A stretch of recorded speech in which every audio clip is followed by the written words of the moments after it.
விரதத்திலேயே ரொம்ப கடுமையாக இருக்கக்கூடிய விரதத்துல ஒன்று இந்த மகா கந்த சஷ்டி விரதம். முதல்ல இது 7 நாள் இருக்கக்கூடிய விரதம். அநேகமானோர் 6 நாளும் இருக்கிறாங்க. ஆனா முழுமையாக இருப்பது என்பது 7 நாள் தான். கந்த சஷ்டி அன்னைக்கு ஆரம்பிச்சு வள்ளி தேவசேனா திருமணம் நடந்த பிறகு, அதாவது சூரசம்ஹாரத்துக்கு அடுத்த நாள் தான் இந்த விரதத்தை பூர்த்தி பண்ணணும். ஆக 7 நாட்கள் இருக்கக்கூடிய விரதம். ரொம்ப கடன் இருக்குங்க, நிறைய பிரச்சனை, தாங்க முடியாத அளவுக்கு எனக்கு துன்பம், என்னால வெளியே கூட அந்த துன்பங்களை சொல்ல முடியறது இல்ல, கழுத்தை நெரிக்கிற அளவுக்கு நான் கஷ்டப்படுறேன் அப்படிங்கிற அளவுக்கு துன்பத்தோட வாழக்கூடியவர்களா இந்த விரதம் இருங்க. சூரன் அழிந்து எப்படி தேவர்கள் விடுதலை பெற்றார்களோ அது போல நம்முடைய துன்பங்கள் அழிந்து நம்முடைய வாழ்க்கையில ஒரு மலர்ச்சியை கண்டிப்பாக செந்தில் ஆண்டவர் நமக்கு அருள்வார்.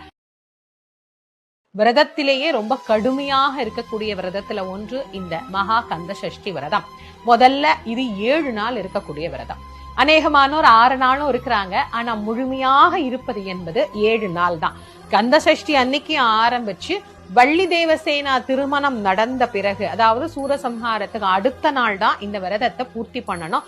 ஆக 7 நாட்கள் இருக்கக்கூடிய விரதம். ரொம்ப கடன் இருக்குங்க, நிறைய பிரச்சனை, தாங்க முடியாத அளவுக்கு எனக்கு துன்பம், என்னால வெளியே கூட அந்த துன்பங்களை சொல்ல முடியறது இல்ல, கழுத்தை நெரிக்கிற அளவுக்கு நான் கஷ்டப்படுறேன் அப்படிங்கிற அளவுக்கு துன்பத்தோட வாழக்கூடியவர்களா இந்த விரதம் இருங்க.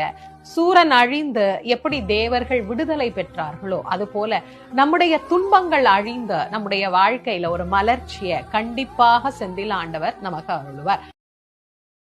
விரதத்திலேயே ரொம்ப கடுமையாக இருக்கக்கூடிய விரதத்துல ஒன்று இந்த மகா கந்த சஷ்டி விரதம். முதல்ல இது 7 நாள் இருக்கக்கூடிய விரதம். அநேகமானோர் 6 நாளும் இருக்கிறாங்க. ஆனா முழுமையாக இருப்பது என்பது 7 நாள் தான். கந்த சஷ்டி அன்னைக்கு ஆரம்பிச்சு வள்ளி தேவசேனா திருமணம் நடந்த பிறகு, அதாவது சூரசம்ஹாரத்துக்கு அடுத்த நாள் தான் இந்த விரதத்தை பூர்த்தி பண்ணணும்.